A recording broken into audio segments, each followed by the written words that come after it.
Les secrets des sorcières, les rituels qu'elles ne révélaient jamais. Depuis des siècles, les sorcières fascinent autant qu'elles inquiètent.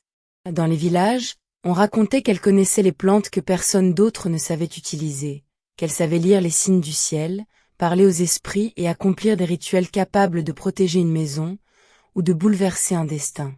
Mais parmi toutes les histoires transmises autour des veillées, une question revient toujours. Quels étaient les rituels que les sorcières gardaient véritablement secrets? Certains auraient été transmis de génération en génération, uniquement à quelques initiés. D'autres étaient accomplis dans la solitude, à l'abri des regards.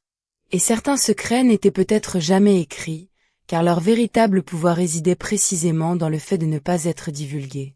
Entre traditions populaires, folklore européen, pratiques magiques et légendes sorcières, partons à la découverte de ces rituels mystérieux que l'on disait autrefois trop précieux pour être révélés. Pourquoi les sorcières gardaient-elles certains rituels secrets? Dans de nombreuses traditions magiques, le secret occupe une place essentielle. La connaissance n'était pas considérée comme une simple information. Elle pouvait être perçue comme une force, parfois dangereuse si elle était utilisée sans préparation. Une formule, une prière, une plante ou un rituel pouvait donc être transmis uniquement à une personne jugée digne de recevoir cet enseignement. La transmission se faisait souvent de manière orale. Une grand-mère pouvait enseigner à sa fille une recette destinée à protéger la maison. Une guérisseuse pouvait transmettre à une apprentie les propriétés de certaines plantes. Une femme considérée comme sorcière pouvait expliquer à une autre comment interpréter les rêves, observer les phases de la lune ou reconnaître certains signes de la nature. Mais elle pouvait également garder certaines connaissances pour elle.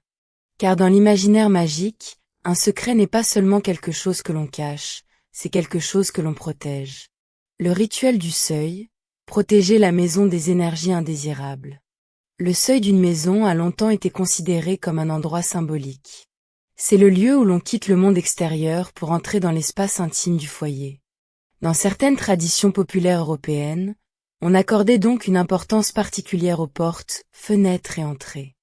Les sorcières du folklore auraient utilisé différents moyens symboliques pour protéger le seuil, herbes suspendues, sel, plantes aromatiques, objets protecteurs ou petits signes discrets placés à proximité de l'entrée. L'objectif n'était pas nécessairement de créer un « bouclier magique » au sens moderne du terme. Il s'agissait surtout de marquer une frontière entre l'extérieur et l'intérieur. Le seuil devenait ainsi une frontière invisible. Avant de pénétrer dans la maison, les mauvaises intentions, la jalousie ou les influences négatives étaient symboliquement laissées dehors. Certaines croyances associaient également certaines plantes à la protection, le romarin, l'armoise, la rue, le genévrier ou encore l'ail. Chaque région possédait cependant ses propres traditions. Le secret des plantes, lorsque la nature devenait une pharmacie magique. La connaissance des plantes faisait probablement partie des savoirs les plus précieux attribués aux femmes guérisseuses. Avant la médecine moderne, connaître les plantes pouvait représenter un véritable savoir-faire. Certaines étaient utilisées pour leurs propriétés médicinales, d'autres pour leur parfum, leur goût ou leur usage domestique. Mais dans le folklore, les plantes possédaient également une dimension symbolique. Une plante pouvait être associée à la protection, une autre à l'amour, une autre encore au sommeil, au rêve ou à la purification. C'est ainsi que naquit tout un langage mystérieux autour des végétaux. La sorcière ne voyait pas seulement une plante. Elle voyait une correspondance. La couleur, l'odeur, la saison de floraison, la forme des feuilles, l'endroit où elle poussait et même le moment où elle était récoltée pouvaient avoir une signification. Dans certaines traditions, le moment de la cueillette était aussi important que la plante elle-même. La lune, l'aube, le crépuscule ou certaines dates particulières étaient considérés comme des moments privilégiés. Les rituels de pleine lune. La lune occupe une place centrale dans l'imaginaire sorcier. Depuis l'Antiquité, elle est associée au cycle, aux marées, à la fertilité, aux rêves et aux transformations. Les traditions modernes de sorcellerie ont largement développé cette symbolique. La pleine lune est souvent considérée comme une période d'accomplissement et d'intensification. Dans les récits ésotériques, les sorcières auraient profité de cette période pour réaliser des rituels de protection, de purification, de divination ou d'introspection. Mais le véritable secret n'aurait pas été la lune elle-même. Il aurait résidé dans l'intention. Car un même rituel pouvait être consacré à différentes intentions selon la personne qui l'accomplissait. La lune devenait alors un miroir symbolique de l'esprit. Elle éclairait ce que l'on cherchait habituellement à cacher. Le rituel de la bougie unique. Parmi les images les plus emblématiques de la sorcière figure celle d'une femme seule devant une bougie. Cette image appartient en partie au folklore moderne, mais la flamme possède depuis très longtemps une forte dimension symbolique. La lumière représente la connaissance. La flamme représente la transformation. La fumée représente ce qui s'élève. Dans certaines pratiques contemporaines, une bougie peut être utilisée comme support de concentration ou de méditation. La sorcière peut alors rester silencieuse devant la flamme, observer ses mouvements et formuler intérieurement une intention. Le secret n'est donc pas nécessairement dans une formule complexe. Il est dans le silence. Car certaines traditions considèrent que parler trop tôt d'une intention risque de disperser l'énergie symbolique consacrée à celle-ci. Les rituels accomplis dans l'obscurité. Pourquoi certaines sorcières auraient-elles choisi la nuit? Parce que la nuit représente depuis toujours l'inconnu. Lorsque le monde extérieur devient silencieux, l'attention se tourne vers l'intérieur. Dans les traditions ésotériques, l'obscurité peut symboliser le monde invisible, l'inconscient, les secrets et ce qui n'a pas encore été révélé. Certains rituels légendaires étaient donc accomplis après minuit. La personne s'isolait. Elle éteignait les lumières.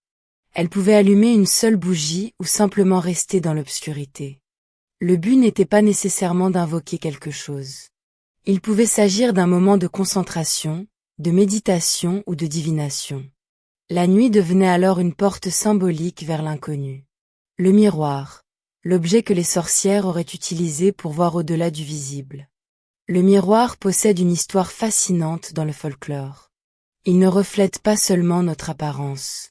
Il renvoie une image. Et cette image a longtemps été considérée comme mystérieuse. Dans certaines traditions de divination, les surfaces réfléchissantes pouvaient être utilisées pour la catoptromancie, une forme de divination par le miroir ou une surface réfléchissante. La personne regardait longuement la surface jusqu'à ce que son regard se perde. Les formes, impressions ou images perçues pouvaient ensuite être interprétées symboliquement. Dans l'imaginaire populaire, les sorcières utilisaient parfois des miroirs noirs pour regarder de l'autre côté. Il faut cependant distinguer les pratiques historiques documentées des représentations ésotériques plus récentes. Mais la symbolique demeure fascinante.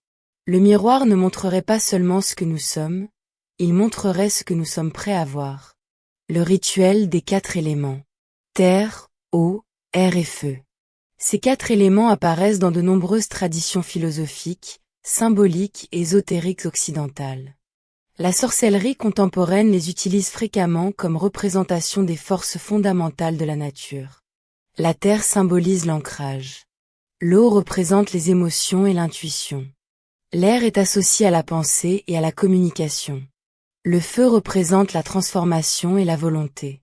Dans un rituel symbolique, ils peuvent être représentés par une pierre, un récipient d'eau, une plume ou de l'encens, et une bougie.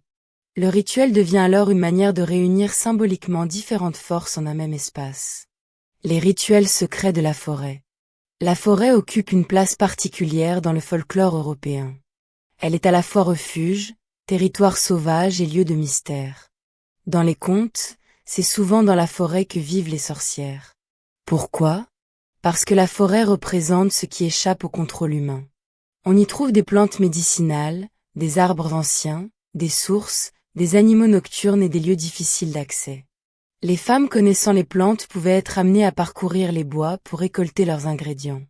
Avec le temps, la réalité de ces pratiques s'est mêlée au folklore. La forêt est devenue le royaume symbolique de la sorcière. Certaines légendes racontent même que les rituels les plus importants étaient accomplis sous les arbres les plus anciens. Un vieux chêne pouvait devenir un véritable sanctuaire naturel. Les rituels de protection contre le mauvais œil. Le mauvais œil est l'une des croyances les plus anciennes et les plus répandues dans différentes cultures. Il désigne la croyance selon laquelle un regard chargé d'envie ou de malveillance pourrait provoquer malchance ou mal-être. Différentes traditions ont développé leurs propres méthodes symboliques de protection. Amulettes, gestes, prières, plantes, objets rouges ou bleus et symboles protecteurs pouvaient être utilisés selon les régions. Dans l'imaginaire des sorcières, la protection contre le mauvais œil faisait partie des savoirs particulièrement précieux. La personne ne cherchait pas forcément à attaquer son adversaire. Elle cherchait plutôt à empêcher une influence extérieure de pénétrer dans sa vie. Le rituel du bannissement. Toutes les pratiques magiques ne seraient pas destinées à attirer quelque chose. Certaines auraient pour objectif de s'en débarrasser. C'est ce que l'on appelle aujourd'hui, dans certains courants ésotériques, le bannissement. Symboliquement, il peut représenter le fait de mettre fin à une période, une habitude, une peur ou une situation. Dans les traditions modernes, cela peut prendre la forme d'un rituel simple, écrire ce que l'on souhaite laisser derrière soi, puis déchirer le papier ou le conserver comme symbole d'une décision. L'idée fondamentale est importante. On ne demande pas toujours que quelque chose arrive. Parfois, on décide que quelque chose doit s'arrêter. Le secret du feu et de la destruction symbolique. Le feu possède une place privilégiée dans l'imaginaire magique. Il détruit, mais il transforme également. C'est pourquoi il est souvent associé au renouveau. Les sorcières auraient symboliquement utilisé le feu pour représenter la disparition d'une ancienne situation. Un papier pouvait porter un mot représentant une peur, une période difficile ou une ancienne habitude. Sa destruction symbolique représentait alors le passage vers autre chose.